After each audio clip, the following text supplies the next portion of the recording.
Hello bass family and welcome to Everything Bass. I have a very special video for you today, as you could kind of tell by the intro card.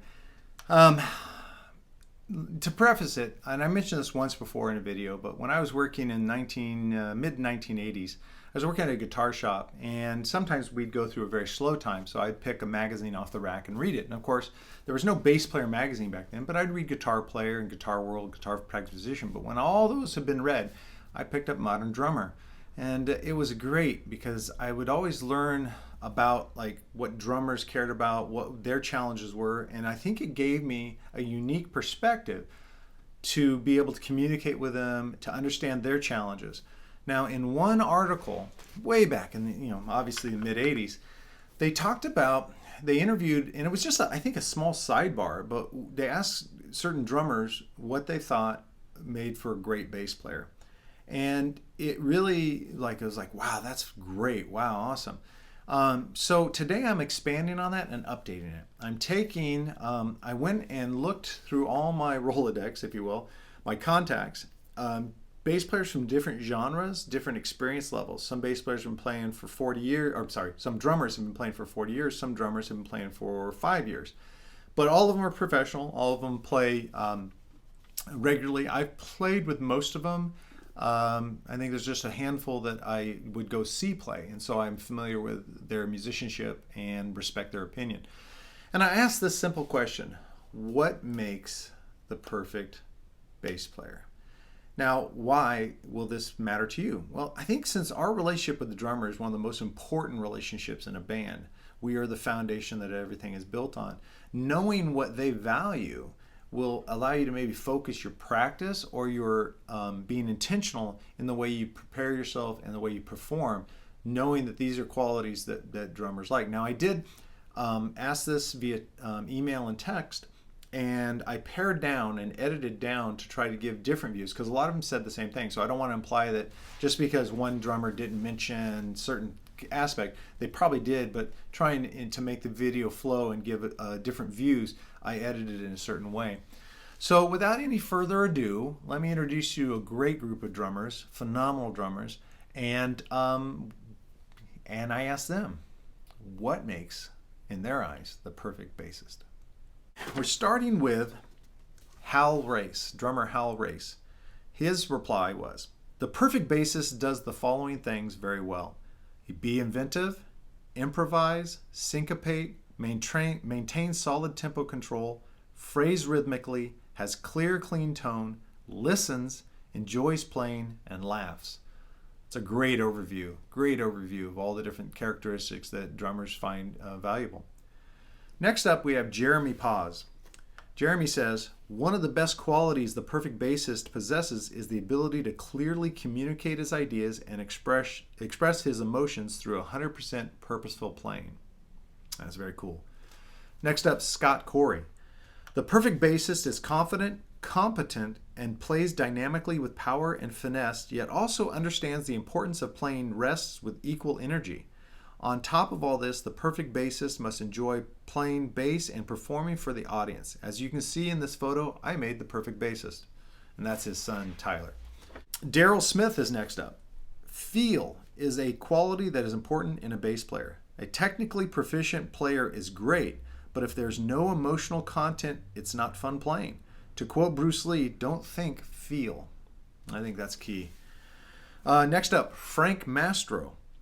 "The one quality that makes the difference between a good bass player and a great bass player is attitude. Attitude combined with the right time and the correct tone is the glue between the rhythm section and the rest of the band that brings music to life."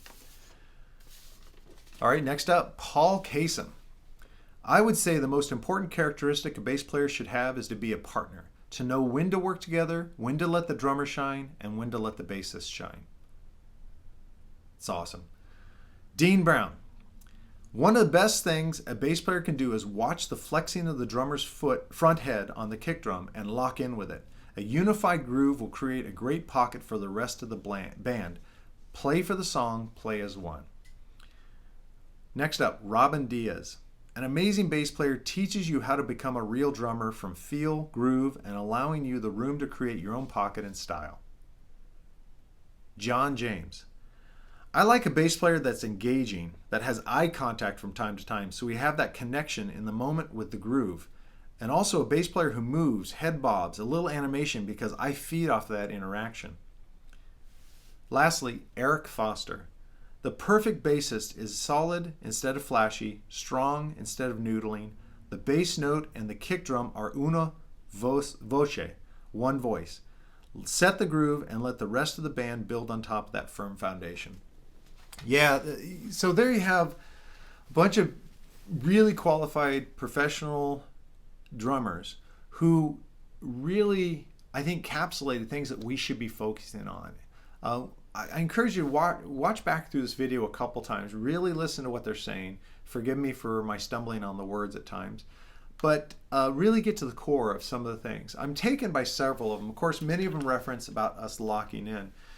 Now, when you lock in, I go beyond the kick drum, but you can't go less than the kick drum, if that makes sense. So as Dean had said, really watching, if you're having a hard time hearing, but watching the flexing of that front drum head, if the kick drum has one, and really incorporating that is important. Now, what that means is that you don't have to play everything that the kick drum is playing, but an element of what you play should lock in with that kick drum.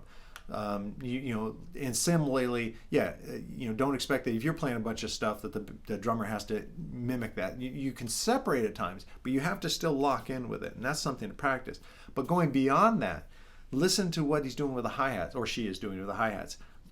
Listen to the style that they're putting in with the rest of the cymbals, or with things they're doing with the toms, incorporating the groove. Are there ways that you can incorporate those rhythmic phrases, and in a way melodic phrases, when you think of all the tone sources that they're playing, to inform your improv or your bass line? I think that's key. I also love what John James said about eye contact and moving. Sometimes we can get self-conscious. I know. I've done it too, where I can be self-conscious in a musical situation, so I just kind of stand still and play. But there's two groups that feed off of your energy. And I'm not encouraging you to, if you're not a guy to jump around stage, you don't have to. But to stand stock still, you're robbing the audience, because they'll feed off of your energy. Think about the shows you've gone to and seen someone actually interact with you from the stage and move and run across the stage or do something, and how maybe that energizes you. What I hadn't considered before this, and I've been playing for over 30 years, is that the drummer and the rest of the band feeds off that. To hear John say, man, he gets inspired watching the bass player get in the moment physically, I think that's a cool element. And maybe if you're uncomfortable with that, add that element. And I think you'll find that the band sounds better. I did some experiments early on in my life where I tracked recordings where I stood perfectly still and played perfect. I mean, I would, because I wasn't moving around stuff, like everything was perfect and it was cool. Then I record the same bass line, the same track, where I just allowed myself to loosen up, lowered my shoulders, and moved around. And even I was in a studio, moved around. And then we did a blind listening test where the engineer would play one of the tracks and not tell me which one. And immediately, he didn't have to. Within a couple notes, I'm like, that's the one I stood still on. Because it was technically perfect, but it didn't have any feel or vibe. So, so I'm one who just moves because I feel like it organically transfers into what I'm playing. So what did you think about this? Let me know in the comments below. Do you agree with my drummers? What are the things you would add? And if you happen to see this in your drummer, please, please, please comment. Add your 2 cents. I would love this to be a list that goes many, many scroll downs of drummers who happen to stumble upon this because they searched and the keyword was drummer.